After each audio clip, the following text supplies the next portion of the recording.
बड़ा महत्वपूर्ण सूत्र है। बस इसके बाद आगे चल करके हम भगवान श्री राम जी के और भगवान श्री कृष्ण के जन्मोत्सव की ही कथा सुनेंगे। पर इस बात को आप बड़े अच्छे से समझ लीजिए, अब कथा के महत्वपूर्ण सूत्र को समझिए। संसार आपको जो भी उपाधि दे, पर आप कभी उन उपाधियों में मत उलझना, मैं को मत पकड़ना, बस कार्य करते चले जाना है। इस सूत्र को आप इतने अच्छे से समझो। जैसे कल मैंने आपको बात बताई थी, कल बहुत संक्षेप में मैंने आपको समझाया था। सृष्टि उत्पत्ति के उस कथा प्रसंग में मैंने आपको कॉज इफेक्ट की बात बताई थी और संक्षेप में आप उसको सब अच्छे से समझ गए थे और सब चीज़ों को आप जान गए थे कि परमात्मा का ही विलास है ये सारी सृष्टि, और ये सब नष्ट हो जाता है, फिर भी भगवान ही बचा रहता है। आज एक कदम और आगे चलते हैं।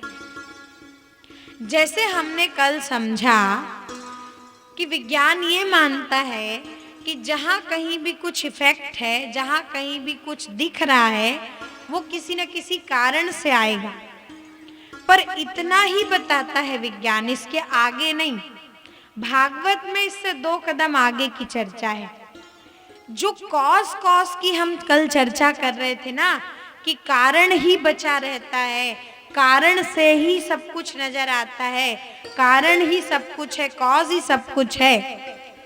भागवत में 2 प्रकार के कारण बताए गए हैं, ध्यान दीजिएगा। 2 कारण भी 2 प्रकार के होते हैं।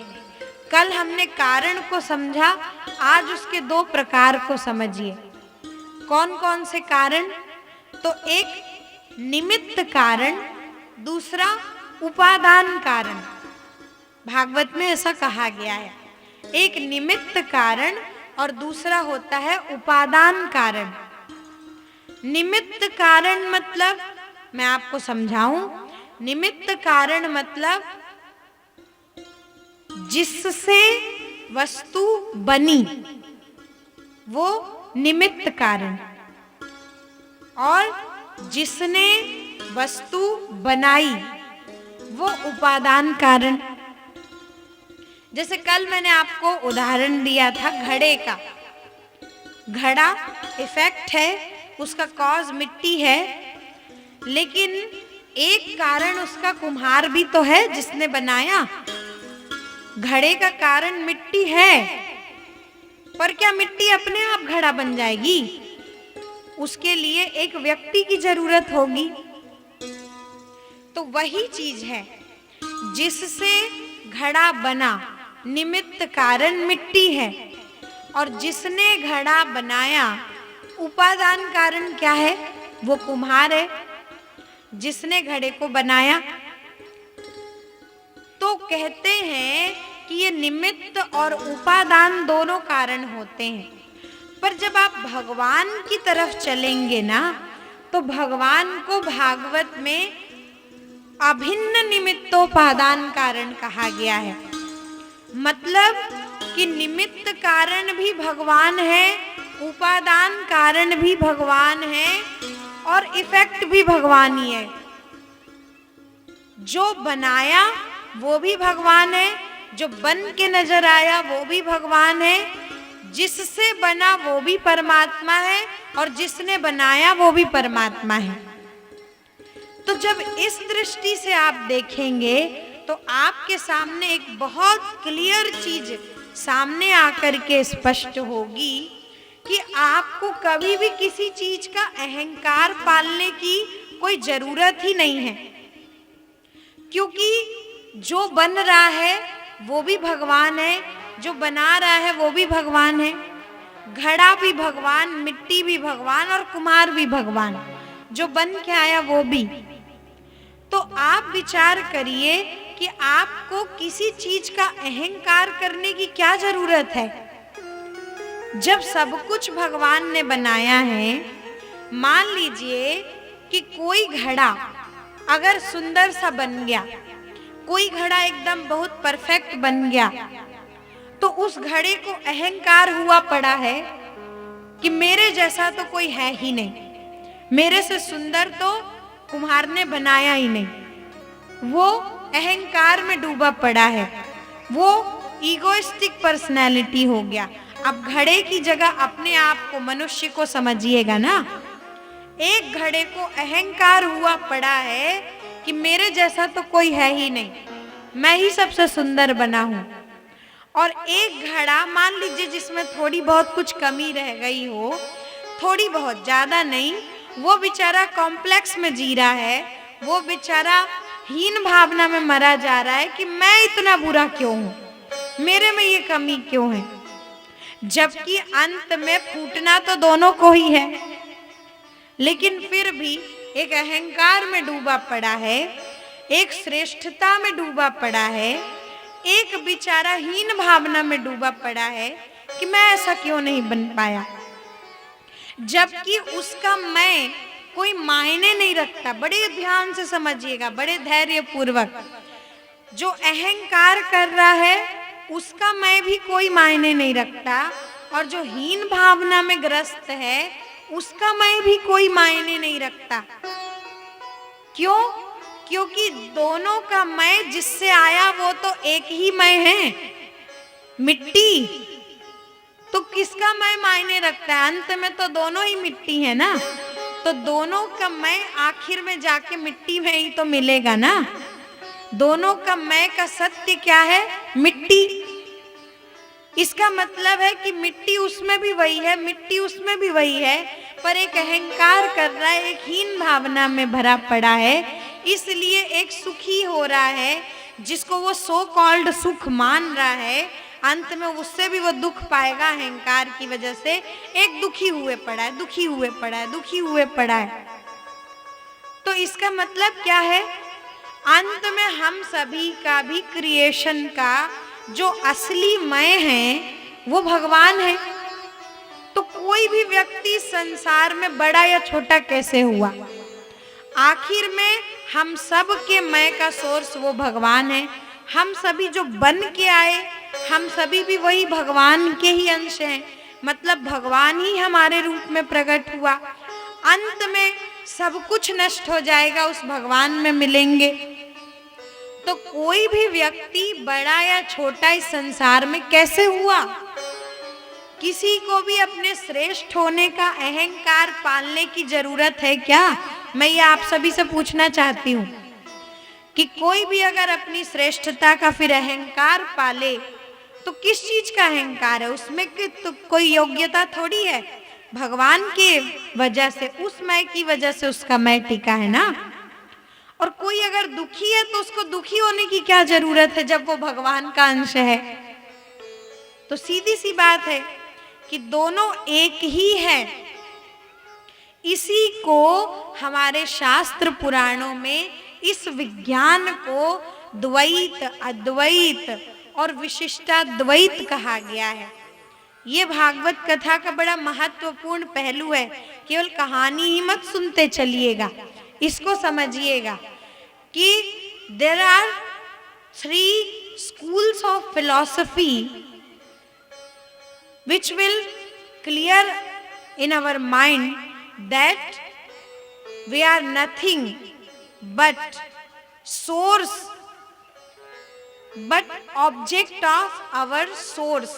मैं इसको कैसे बताऊं, क्योंकि ये वैज्ञानिक भाषा के शब्द हैं कि भगवान को, इसको हिंदी में बड़े अच्छे से सरलता से बताती हूँ कि भगवान जो है, जिस दिन जब तक आप उसको अपने से अलग मानोगे, मतलब इस रूप में मानोगे कि मैं अलग हूँ, मेरा मैं अलग है और भगवान अलग है, तब तक आपके दुख का अंत नहीं होगा। और जिस दिन आप अपने आप को, भगवान को अपने सोर्स के रूप में देखने लगोगे, बड़े ध्यान से इस बात को पकड़ने की कोशिश करिएगा, अपने भीतर उतारिएगा कि जिस दिन भगवान को आप अपने अल्टीमेट सोर्स के रूप में मानने लग गए, कि मैं ही वो हूं, वो सोर्स है और मैं उससे ही हूं, तो उस दिन आपके दुख को नष्ट होने से कोई नहीं रोक सकता। जिस दिन आपने मान लिया कि परमात्मा मेरा सोर्स है, उसको तो मन में कहना कि मन में भगवान है, ये कहना भी थोड़ी दूरी है, क्योंकि मन का भी मन है भगवान। तो अंत में वो सबका सोर्स है, तो उसको इस रूप में समझिए कि सबका सोर्स भगवान है, वो किसी से अलग वलग नहीं है। तो इसलिए हर व्यक्ति में वही परमात्मा है, पर हम अपने आप को, अपने अहंकार को बीच में लाते हैं, इसलिए हम देख नहीं पाते और इसलिए अहंकार आता है, फिर दुख आता है और ये चक्र चलता चलता जाता है। तो ये जो तीन रास्ते हैं, द्वैत, अद्वैत और विशिष्टाद्वैत, ये तीन रास्ते बस ये समझाने के लिए हैं कि भगवान ही आपका अल्टीमेट सोर्स है। कैसे समझाते हैं, तो इसको थोड़ा सा 5-10 मिनट आइए हम इसको बड़े ध्यान से समझते हैं। अभी तक तो कथा चल रही थी, आप भी कहने लगोगे कि अभी तक तो कथा चल रही थी, भगवान का जन्मोत्सव करा देना था, फिर से ये विज्ञान गणित लेके बैठ गई। लेकिन इस बात को समझिए, क्योंकि कथा का मूल तत्व ये है, तीन रास्ते। पहले हम समझते हैं द्वैत को, मतलब द्वैत मतलब डुअलिटी। आप इसको ध्यान से समझिए, डुअलिटी क्या है, मतलब जहां पर दो हों वो डुअलिटी है, जहां पर दो हैं, दो का मतलब ही द्वैत है, ऐसा समझिए।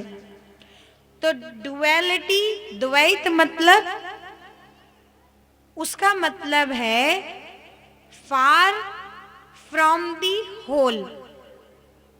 होल मतलब संपूर्ण, पूर्ण, समझते चलिएगा, संपूर्ण, पूर्ण, और फार फ्रॉम दी होल मतलब फार फ्रॉम दी होल कह रही हूं, उस संपूर्ण से अलग होकर के जीव कार्य करता है।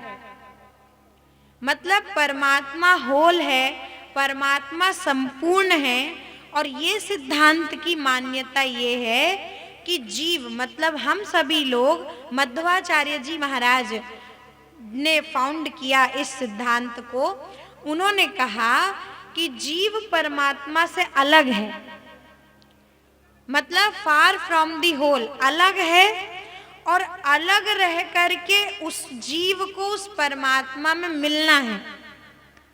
तो मिलने के लिए जो उन्होंने रास्ता बनाया वो सिद्धांत बन गया द्वैत सिद्धांत। मतलब ये मानते हैं कि जीव परमात्मा से अलग हैं, लेकिन उसी परमात्मा की ओर बढ़ना है।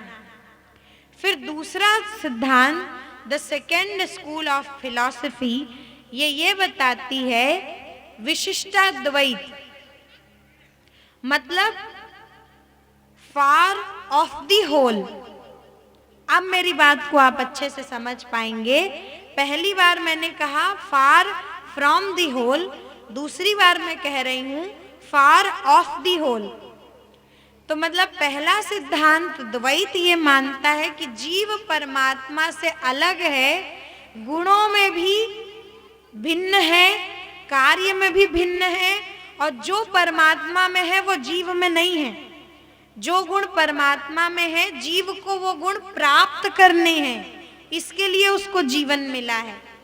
और दूसरा सिद्धांत ये कहता है कि फार ऑफ दी होल, मतलब जीव भगवान से अलग तो है, लेकिन जीव वैसा ही है पूरा पूरा जैसा परमात्मा है, गुणों में और उसमें कोई भिन्नता नहीं है। विशिष्टाद्वैत मतलब उसी से अलग होकर के आ गया है। जैसे सोने का गहना सोने से अलग हुआ दिख रहा है, पर आखिर में वो भी तो सोना ही है ना। तो अलग दिख रहा है, कोई सोने का गहना देखे और बोले कि सोना कहाँ है इसमें, तो वो तो मूर्ख ही माना जाएगा। तो विशिष्टाद्वैत मतलब जीव भगवान में कोई अंतर नहीं है, जो गुण परमात्मा में है जीव में वही गुण है, जीव उनको भूल गया है, उसको वो जानना है, समझना है बस। तो पहला ये सिद्धांत कहता है कि जीव को उन गुणों को प्राप्त करना है। दूसरा कहता है जीव को उन गुणों को याद करना है। और तीसरा जो है वो है जो अद्वैत, इसका मतलब है नॉट फॉर दी होल। जीव भगवान से अलग है ही नहीं। अद्वैत मतलब जो मिला हुआ है, जो परमात्मा ही है, जो कहीं भी किसी भी रूप में भगवान से अलग नहीं है। बस उसको केवल इतना समझ लेना है कि वो कैसे भगवान से अलग नहीं है। अगर वो जीव के रूप में दिखाई भी दे रहा है तब भी अलग अलग नहीं है। तो पहले दो सिद्धांत ये कहते हैं कि जीव परमात्मा से अलग है, लेकिन एक कहता है कि जीव को परमात्मा तक बढ़ना है, परमात्मा तक पहुंचना है। दूसरा ये कहता है कि परमात्मा के गुणों को याद करना है। और तीसरा सिद्धांत ये कहता है कि तुम ही भगवान हो, आप ही भगवान हैं, आप में ही वो परमात्मा है, बस उसको आप देख नहीं सकते, देख लो। तो ये अद्वैत आदि शंकराचार्य जी महाराज ने इस बात को बताया। तो ये तीन सिद्धांत हैं। आप कहोगे कि कौन सा सही है और कौन सा गलत है, तो इसमें से कोई भी गलत नहीं है। हर एक सिद्धांत की अपनी मान्यता है, और कैसे भी आप अपने आप को भगवान से जोड़ो, अंत में आपको परमात्मा तक पहुंचाना ही इसका लक्ष्य है। अब मैं इन तीनों सिद्धांतों को एक बड़े सरल उदाहरण से समझाऊंगी। इसमें आप समझ गए तो समझ गए, नहीं तो अगली बार फिर से कथा करना तो यही सिद्धांत समझाऊंगी। इसमें आप बड़ी आसानी से समझ जाओगे। आपके सामने जलेबी रखी है, अब समझ में आ रहा है ना? मुंह में पानी तो नहीं आ रहा, मेरे में तो आ रहा है। क्या बताऊं, सामने जलेबी आ गई। अब उसको क्रिएट करिए अपने माइंड में। इन तीन सिद्धांतों को बड़े अच्छे से सरलता से समझना। आपके सामने जलेबी रखी है, आप कहोगे कि मैं जलेबी से अलग हूं, ठीक है ना? द्वैत, मैं इस वस्तु से अलग हूं, ठीक है ना? तो ये द्वैत सिद्धांत कहता है कि मैं इस वस्तु से अलग हूं, मैं परमात्मा से अलग हूं, जाना मुझे उसी ओर है, खाना आपको जलेबी ही है, पर आप उससे अलग हो। ये द्वैत सिद्धांत। फिर आपने उस जलेबी को मुंह में रखा, ले करके गए, तो वो विशिष्टाद्वैत हो गया। मतलब अभी भी जब आप मुंह में रख रहे हैं, चबा रहे हैं, तो आप जलेबी तो नहीं बन पाए, लेकिन उसके गुण आपको अनुभव होने लगे ना, याद आ गए ना। तो आपके मुंह में जलेबी है, पर आप जलेबी नहीं हो। ये विशिष्टाद्वैत है कि जीव परमात्मा से सब गुणों में एक समान है, पर परमात्मा नहीं है, बनना है उसको, उस ओर जाना है। तो जलेबी आपके मुख में है, फिर भी कुछ दूरी है। और तीसरी बात कि जब आपने उसको अपने पेट में ले लिया, 1-2 घंटे के बाद जब वो आपके रक्त मांस मज्जा से चीज एक हो गई, तो वही अद्वैत हो गया। फिर आप में और जलेबी में क्या अंतर रह गया? आपके रक्त के रूप में आप कहोगे मेरा खून, तो मेरे खून के रूप में वो जलेबी ही तो है, वो गई, अलग हुई क्या? कुछ समय बाद आप एक हो गए। तो ये 3 स्टेप्स हैं। कोई भी मार्ग, कोई भी सिद्धांत हर समय सही होता है, पर वो आपकी बुद्धि पर निर्भर करता है कि आप किसी भी रूप में परमात्मा को प्राप्त कर सकते हो। ध्यान दीजिए अब इस बात को। ये 3 रास्ते हैं भगवान तक पहुंचाने के। आपको अगर परमात्मा का दर्शन करना है तो कुछ भी करिए, 3 मार्ग हैं।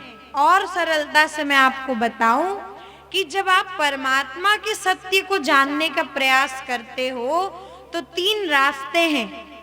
या तो आप परमात्मा के ही सत्य को जानो, जो ज्ञान मार्ग कहा गया है कि डायरेक्ट आप भगवान का सत्य क्या है ये जानो, वेद पुराण पढ़ो, उपनिषद पढ़ो, श्रीमद् भगवत गीता पढ़ो। भगवत गीता तो पढ़ो ही पढ़ो, क्योंकि उसमें ही सब कुछ है। तो आप इन वेद पुराणों को पढ़ लिख करके चाहे भगवान के सत्य को जानोगे तो वो ज्ञान मार्ग कहा जाएगा। दूसरा, अगर आप डायरेक्ट भगवान के सत्य को नहीं जानना चाहते तो अपने सत्य को जानो, और अपने सत्य को जब आप जानोगे तो वो भक्ति मार्ग कहा जाएगा, क्योंकि आखिर में आपको सत्य जानने के लिए डिवोशन, समर्पण तो करना ही पड़ेगा। तो वही भक्ति मार्ग है, अपने सत्य को जानना। तो चाहे आप परमात्मा के सत्य को जानने के लिए ज्ञान मार्ग का आश्रय लोगे तो भी आप भगवान के सत्य को जान जाओगे। अपने सत्य को जानने के लिए भक्ति मार्ग का आश्रय लोगे तो भी भगवान को जान जाओगे। और तीसरा रास्ता कि आप परमात्मा के सत्य को जानने में इंटरेस्टेड नहीं है, कोई बात नहीं। आप अपने सत्य को जानने में इंटरेस्टेड नहीं है, कोई बात नहीं, लेकिन आप इस संसार के सत्य को जानने के लिए प्रयास करिए। मटेरियलिस्टिक वर्ल्ड में आप जो कर सकते हैं करिए, और ये मटेरियलिस्टिक वर्ल्ड के सत्य को जानना यही कर्म मार्ग है। तो चाहे आप ज्ञान मार्ग से जाइए, चाहे कर्म मार्ग से जाइए, चाहे भक्ति मार्ग से जाइए, अंत में आप उस भगवान तक पहुंच ही जाएंगे। और इन मार्गों को अपनाने का तरीका क्या है, ये भी भागवत में आगे के प्रसंग में आया है। जब भगवान का अवतार हो जाएगा ना, कल जब हम कथा सुन रहे होंगे भगवान की लीलाओं की, तब हम आगे चल करके ये मार्ग में से कौन सा मार्ग हमारे लिए सही हो सकता है, कैसे चलें, इस बात की चर्चा हम जरूर करेंगे। पर आज हमने मार्ग जाना, तो क्या मार्ग है कि जानिए मगर जानने वाले मत बनिए, ज्ञान पाइए मगर ज्ञानी मत बनिए। तो उसी लिए भगवान ने शुक्राचार्य जी की भी एक आंख फोड़ी, और उसी कारण भगवान ने बलि से 3 पैर मांगे कि दान तो मैं तेरे से सब ले लूंगा, पर तेरा दान ही मुझे चाहिए। तो ये इस कथा में बड़ा महत्वपूर्ण सूत्र है। फिर वामन भगवान ने वो सब 2 कदमों में नाप भी लिया।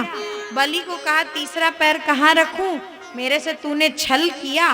कहता तो था कि 3 पैर दूंगा, 2 पैर में ही सब कुछ पूरा हो गया, तो मेरे से कपट करता है, अभी तुझे दंड दूंगा। बलि बोले, प्रभु मैं कहाँ कपट करता हूँ आपसे, आप, मुझे क्या पता था कि आप मांगते समय तो इतने छोटे से रहोगे और लेते समय इतने बड़े बन जाओगे। छल कपट तो आप ही जानते हो। पर पदम तृतीयम पुरुषस्नि में निजम, तीसरा कदम आप मेरे मस्तक पर रखिए। और उस दानी को भी भगवान ने ले लिया, और उसके बाद रसातल का राजा बलि को बनाया, क्योंकि वो इंद्र पद प्राप्त करने के लिए 100 यज्ञ कर रहे थे। इसलिए भगवान ने उनको वचन दिया कि 8वें सावरणी मनवंतर में भगवान बलि को ही इंद्र बनाएंगे। तो ऐसी बात हुई, ये कथा आई। फिर आगे चल करके अब भगवान के सुंदर अवतार चरित्रों का दर्शन हम सभी को होने वाला है। सूर्यवंश और चंद्रवंश के अलग अलग राजाओं ने, जिन्होंने इस धरती पर अलग अलग रूप में शासन किया, उन सभी का वर्णन आया। और उसके बाद सूर्यवंश में भगवान श्री राम जी के जन्म की कथा कही, और चंद्रवंश में भगवान श्री कृष्ण के प्रागट्य की कथा कही। तो आइए अब हम सभी सबसे पहले मना शरीर से अयोध्या चलेंगे, और उसके बाद अयोध्या से चल करके हम सीधे ही मथुरा में पहुंच जाएंगे, गोकुल में पहुंच जाएंगे, जहां पर भगवान का प्रागट्य हुआ है। आइए दर्शन करें भगवान श्री राम जी के सुंदर प्रागट्य उत्सव का। कि अवधपुरी रघुकुल मनि राऊ, अवधपुरी रघुकुल मनि राऊ, वेद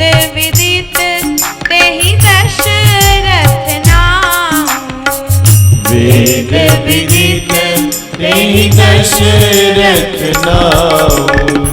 धर्म धुरंधर गुण निधि ज्ञानी, धर्म धुरंधर गुण निधि ज्ञानी।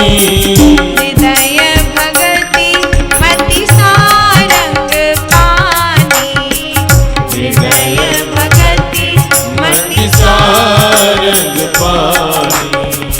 एक बार भूपति मन माही, एक बार भूपति मन माही।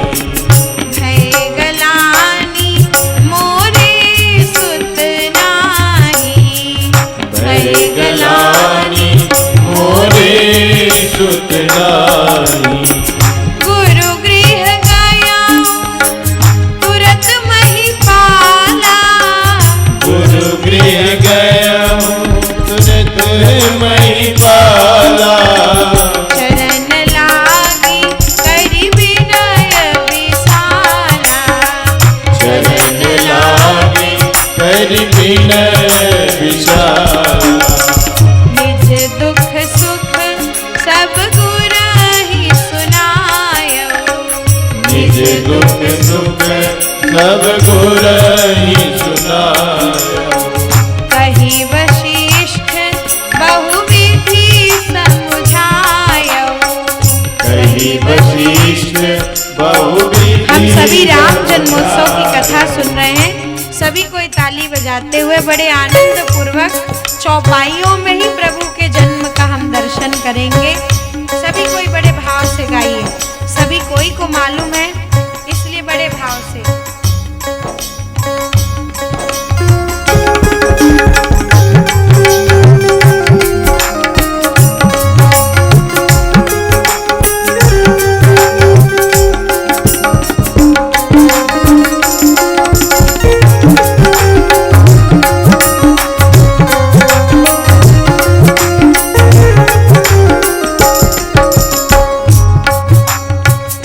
श्रृंगी ऋषि वशिष्ठ बोलावा, श्रृंगी ऋषि वशिष्ठ बोलावा। पुत्र काम शुभ यज्ञ करावा, पुत्र काम शुभ यज्ञ करावा। भगति सहित मुनि आहुति दीने, भगति सहित मुनिया होती दीने। प्रगटे अमीन चरु कर लीने, प्रगटे अग्नि चरु कर लीने। मंदिर मह सब राजहि रानी, मंदिर मां सब राजहि रानी। शोभाशील तेज की खानी, शोभाशील तेज की खानी।